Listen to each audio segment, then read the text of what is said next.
मागच्या व्हिडिओत तुम्हाला माहिती आहे की मी माहेरी आले होते. तुमच्या बऱ्याचशा कमेंट आल्या की रोहिणीताई डिलिव्हरी झाली का? तर डिलिव्हरी नाही झाली अजून. डॉक्टरांनी 6 तारीख दिली होती मला, तरी पण अजून थोडी वाट बघू म्हणालेत, म्हणून आम्ही थांबलोय. जसं डिलिव्हरी होईल तसं तुम्हाला मी पोस्ट टाकूनच देईल यूट्यूबवरती. आता माहेरी तर आले होते. सकाळी वेळ असतो, इथं कोंबड्या, जनावरं, कुत्रं यांच्यासोबत वेळ कसा जातो कळतच नाही.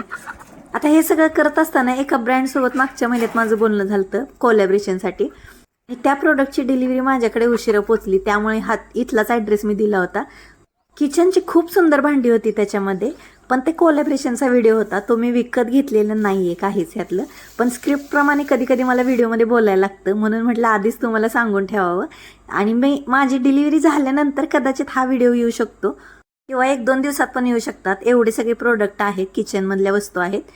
सकाळी तो व्हिडिओ आधी शूट करून घेतला आणि इथं ना दुपारच्या भर उन्हामध्ये ना कुल्फी विकायला आली होती, तर कुल्फी खाऊन घेतली. परत डिलिव्हरी झाल्यावर कदाचित आजी खाऊ नाही देणार माझी, त्याच्यामुळे म्हणलं आत्ताच खाऊन घ्यावं. आणि पुण्यामध्ये असताना ना आपण अशी फ्लेवरची कुल्फी पाहिजे, तशी फ्लेवरची कुल्फी पाहिजे म्हणतो, पण इथं ना रानातल्या वस्तीला जे भेटेल ना ते चांगलं वाटते. तर चला भेटूया पुढच्या ब्लॉगमध्ये. बाय.